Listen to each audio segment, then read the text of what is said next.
Waalaikumsalam warahmatullahi wabarakatuh. Ustaz, yang mana yang harus didahulukan ketika kita sedang dalam perjalanan di jalan tol dan kita tidak menemukan rest area, sementara waktu subuh sudah mepet, jam 6 misalnya. Jam 6 bukan waktu subuh, Bu, udah lewat subuh. Baik. Jam 6 misalnya baru ketemu rest area. Apakah tetap dikerjakan 2 rakaat sebelum sholat subuh atau langsung sholat subuh? Maka yang seperti ini lihat sifat berkendaraannya. Di mana teman-teman menunaikan sholatnya? Apakah di motor? Apakah di mobil? Yang mobilnya itu dalam posisi apa? Kalau Anda sedang menyetir, misalnya nyetir, kan nggak mustahil juga Anda kemudian sholat di dalam mobil sementara sedang menyetir. Karena ada sekarang yang kreatif, saat kemacetan itu saya takbir. Ya, saat kemacetan itu kemudian saya takbir aja. Tiba-tiba ketika jalan sedikit lagi, sami Allahu liman hamidah, pegang setir, injak lagi, jalan lagi, rem lagi, nggak usah memaksakan diri. Nggak usah memaksakan diri. Kalau Anda memungkinkan tayamum, dalam posisi yang bisa menunaikan sholat di kendaraan, silahkan tunaikan sholat di kendaraan. Sekarang lebih banyak, bisa di kereta api, bisa di bis, bisa kemudian di pesawat, silahkan tunaikan. Bagaimana caranya? Pertama kali kalau berwudu tayamum. Dalilnya Quran surah kelima ayat ke-6, paling kiri sebelah atas. Ya fa illam tajidu ma'a fatayammamu sa'idan thayyiba. Kalau Anda nggak mendapatkan air, tiba waktu sholat, Anda pengen sholat dan Anda sedang di mana posisinya? Nggak bisa menemukan air. Itu kan diposisikan salah satu di kendaraan. Maka silahkan tayamum. Apa tayamumnya? Bukan tanah, tapi debu. Debu itu pasti akan ditemukan dimanapun.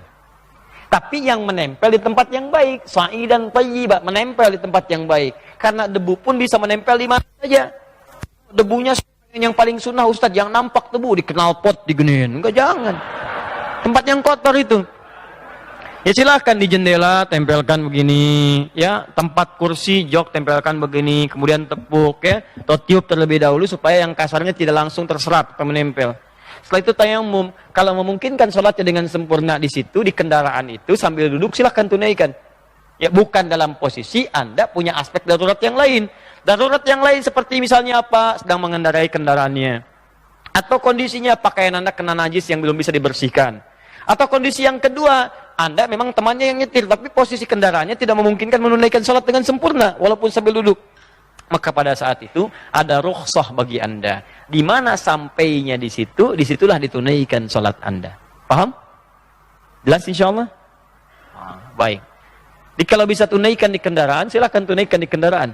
Kalau dalam fikih Asy-Syafi'i ada tambahan, di kendaraan itu ditunaikan sebagai takriman, ya, di tauqitis shalah, sebagai penghormatan kepada tibanya waktu sholat. Begitu tiba lagi di tempat yang Anda tenang, Anda tunaikan lagi sholatnya untuk mengulang yang tadi. Itu di fikih Asy-Syafi'i. Tapi di jumhur yang lain Anda tunaikan sudah sah sholatnya, karena sesuai dengan ketentuan dan hadis-hadis Nabi Sallallahu Alaihi Wasallam.